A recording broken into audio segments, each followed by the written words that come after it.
সাগরকন্যা কুয়াকাটা যাওয়ার আজকে দ্বিতীয় পর্ব। আজকের এই পর্বে থাকছে আমরা কোন হোটেলে গেছি এবং কিভাবে গিয়েছি, সে হোটেলের ভাড়া, হোটেলের অবস্থান এবং কীভাবেই বা আমরা খেপুপাড়া বা কলাপাড়া থেকে কুয়াকাটা গিয়েছি সেই বিষয়ে থাকছে বিস্তারিত, এবং যেতে যেতে কোন কোন ঘাট আপনাদেরকে বেরোতে হচ্ছে এবং কোন ঘাটের থেকে আপনাদের খাবার অর্ডার করতে হবে লঞ্চের জন্য, অথবা কোন ঘাটে আপনাদেরকে নামতে হবে, সব বিষয় থাকছে আজকের এই পর্বে। আসসালামু আলাইকুম। এখন বেলা বাজে সকাল 7:43 বাজে, আমি দেখাচ্ছি 7:43। তো এখনও আমি আসলে কুয়াকাটা পৌঁছাতে পারি নাই। তা আমি যে সারেং ছিলেন, সারেংকে জিজ্ঞেস করলাম যে কুয়াকাটা আসলে কখন পৌঁছাবো। তো উনি বললেন যে কুয়াকাটা পৌঁছাতে এখনও আমাদের প্রায় 3 থেকে 4 ঘন্টার মতো সময় লাগবে। ভাই, কি যে লঞ্চে উঠছি, এই লঞ্চের কোনো মা বাপ নাই।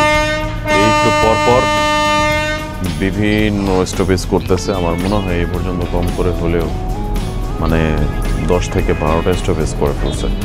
সো আমি অবাক হয়ে গেছি, আসলে কোথায় উঠলাম। আসলে জীবনের প্রথমবার তো, এই জন্য একটু ঝামেলা ভয় যেতেছে। নর্মালি হচ্ছে 11টার দিকেই আমাদের পৌঁছানোর সম্ভাবনা আছে। আর সাধারণত পার্বত লঞ্চ হচ্ছে আপনার সন্ধ্যা 6টায় তো ছাড়ে, পরের দিন হচ্ছে 10টা সাড়ে 10টার দিকে পৌঁছায়। তো পার্বত লঞ্চ যে কোনো লঞ্চে এরকম সময়ে পৌঁছায়। সো এতে আপনাদের সুবিধাটা হচ্ছে যে এই লঞ্চটার সর্বশেষ গন্তব্যস্থলই হচ্ছে খেপুপাড়া। সো বুঝতে পারতেছি না, একটু খারাপ লাগতেছে, আবার একটু ভালো লাগতেছে, কারণ চতুর্দিক দিয়ে অনেক সুন্দর সুন্দর সাইট সিনগুলো দেখতে পারতেছি। আবার একটু খারাপ লাগতেছে, যদি একটু জোরে তাড়াতাড়ি যেতে পারতাম ভালো লাগতো। তো সব কিছু মিলিয়ে অ্যাভারেজ, কারণ ডেকের অবস্থা আরও খারাপ, জঘন্যতম খারাপ। সকালের নাস্তা প্যারা দিয়ে সারতেছি, এমন একটা লঞ্চে উঠছি, নাই কোনো কিছু, নাই কোনো খাবারের ব্যবস্থা। সর্বশেষ পেয়ারা। ভাই, সকালের নাস্তা নাই কিসমতে। তো এখানে নাকি হচ্ছে ডিম পাওয়াটা হচ্ছে, ওরা এখানে কাজলাপুর যে একটা জায়গা আছে, ওই স্টেশন থেকে ওরা ডিম পাওয়াটা এনে দেয় যদি অর্ডার থাকে। তো আমি তো আর কিছু জানি না, দ্যাটস ওয়াই অভুক্ত থাকবো। তাই সকালের আদর্শ খাবার হিসেবে এই যে প্যারা কিনছে একটা, 30 টাকা দিয়ে কিনছে, দাম কম আছে। আর এই যে লবণ নিয়ে এখন ওই যে খাইতেছি, এছাড়া আর কোনো গতি নাই। আপাতত এটাই অমৃত খাবার হিসেবে ধরে নিয়েছি। পাইনসা লাগে, তারপরেও সবাই বলি প্রচুর মিষ্টি।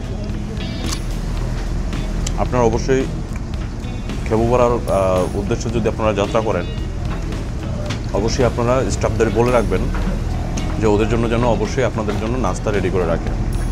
নয়তো যদি কাজলপুর যদি পার হয়ে যান, তাহলে কিন্তু আর আপনাদের নাস্তা হবে না, তখন আমার মতো পেয়ারা খেয়ে রাখতে হবে। আমি আজকে ফল উপাস। পেয়ারা খেতে খেতেই লঞ্চ থেকে দেখা মিলল মাতারবাড়ির কয়লা ভিত্তিক যে বিদ্যুৎ কেন্দ্র, সেই বিদ্যুৎ কেন্দ্র, দুটি বিদ্যুৎ কেন্দ্র একই সাথে দেখা যায়। কুয়াকাটা যেতে হলে আপনাকে তো অবশ্যই খেপুপাড়া বা কলাপাড়া নামতে হবে, এবং সেখান থেকে আপনি 250 থেকে 300 টাকার মধ্যে একটি অটো রিজার্ভ করে আপনি চলে যেতে পারবেন কুয়াকাটাতে। তবে রিজার্ভ করার সময় ওরা 400, 500 বা 600 টাকাও চেয়ে থাকে, তবে নর্মালি ভাড়া হচ্ছে 250 থেকে 300 টাকা।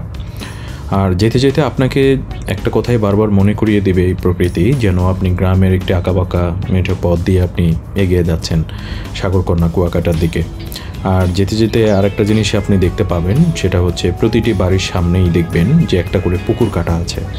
আর প্রতিটি বাড়ির সামনে পুকুরের মধ্যেই তারা মাছ চাষ করে। এবং আরেকটা মজার বিষয় হচ্ছে যে এই পুকুরগুলো যে শুধু বাড়ির সামনে তা না, ইভেন তো যে দেখতে পাচ্ছেন খাল বিল থেকে বিভিন্ন শুরু করে সব জায়গাতেই কিন্তু এই পুকুরগুলো আছে। এটা হচ্ছে আমার রুম। এই যে এই রুমটা হচ্ছে আপনার কিসের থেকে ওরা, অনেক সাউন্ড। এটা হচ্ছে ওয়াশরুম, শাওয়ার আছে। আর এখানে আছে বুঝতে নেই, কমোড রাখা আছে, বালতি রাখা আছে, একটা বেসিন আছে। আপনাকে সাবান এবং হচ্ছে ওরা শ্যাম্পুটা দিয়ে দিবে, আর কিছু ওরা দিবে না, ব্রাশটা সেগুলো আপনাকে সব নিয়ে নিতে হবে, নিয়ে আসতে হবে। এবার আসি মোট কথায়, এখানে 2টা সোফা রাখা আছে। আমি যদিও অলরেডি ইউজ করে ফেলেছি, দ্যাটস ওয়াই একটু অবসালও আছে। আর আপনাকে কোনো পানি টানি কিছু দিবে না। এটা আপনার ওয়ার্কিং টেবিল, এখানে আপনি কাজ করতে পারবেন। পানি আপনাকে কিনে খেতে হবে। তো ওরা সাধারণত 1.5 লিটার পানির দাম রাখে হচ্ছে 40 টাকা। তো আমি 2টা বোতল কিনে নিয়েছিলাম। আর এখানে আর তেমন কিছু বলতে নাই, বুঝতেই পারছেন যে এসি নাই। আমি একটা নন এসি রুম নিয়েছি। আর এখানে লাগেজ রাখার জন্য একটা জায়গা আছে। এখানে আমি নর্মালি অন্য কোনো কিছু হতে পারে, বাট আমি লাগেজ রাখছি। আর এই চার্জিং পয়েন্টটা ভালো না, কিন্তু ওইখানে আরেকটা চার্জিং পয়েন্ট আছে, যে আমার ফোন চার্জে দেওয়া আছে। আর এমনিতে টুকটাক বেশ গোছালো, নট ব্যাড। এই যে চার্জিংটা আছে এটা খুবই সফট, বেশ সফট প্রকৃতির। এটা দেখা যাচ্ছে এই আর কি। এমনিতে বেশ ভালো, খারাপ না। আর এইখানে হচ্ছে আপনার হ্যাঙ্গার রাখা আছে, কাপড় চোপড় এখানে রাখতে পারবেন। আর এটা তো জানেন আমার, বুঝতেই পারছেন, কম্বল আছে, এটা শীতের দিনের জন্য। আর এইখানে তো কাজ করতে পারবেন। পাশাপাশি হচ্ছে মিরর আছে, একটা বেশ বড় মিরর আছে এখানে, এই আর কি। তো ওভারঅল সব কিছু মিলে আমার কাছে এটা ভালো মনে হয়েছে। এটা ভাড়া মাত্র 2000 টাকা। তো 2000 টাকার মাধ্যমে আপনি কিন্তু মোটামুটি ভালো একটা ইয়ে পেতে পারেন। এই 2000 টাকার মধ্যে আমার কাছে মনে হয়েছে যে এটা যেহেতু একটা সরকারি হোটেল, এবং এটা বুঝতেই পারছেন যে সরকারি পর্যটন যে হোটেলগুলো আছে, এই হোটেলগুলো মান একদম খারাপ না। আর এর থেকে ভালো হোটেল এখানে মাত্র 2-1টা আছে, সেটার প্রাইস অনেক বেশি। আমি এটা মাত্র 2000 টাকা দিয়ে নিয়েছি। তবে এসি রুমটা যদি কেউ নিতে চান তাহলে অবশ্যই আপনাকে গুনতে হবে 3500 টাকা। তো আমি এসি রুমটা নিই নাই, কারণ এখন যেহেতু একটু ঠান্ডা ঠান্ডা আছে, আর যেহেতু আমি রুমে বেশিক্ষণ থাকবো না, সেহেতু আমার এসি রুম নেওয়ার প্রয়োজন নেই। আরেকটা মজার বিষয় হচ্ছে যে রাতের বেলাতে যদি আপনি জানলা এবং হচ্ছে বারান্দার যে দরজাটা, এটা যদি আপনি খুলে ঘুমান, তাহলে অবশ্যই আপনার রুমে এসির চেয়েতেও ভালো ঠান্ডা হয়ে যাবে। হ্যাঁ, তো আপনি এটা করতে পারেন। খালি 1500 টাকা বেশি দিয়ে কী দরকার। আর যদি কেউ এসি রুম নিতে চান, একদমই এসি মানে গরম সহ্য করতে না পারেন, বা ম্যাক্স টাইম রুমে থাকতে চাচ্ছেন, তাহলে আপনার জন্য ঠিক আছে।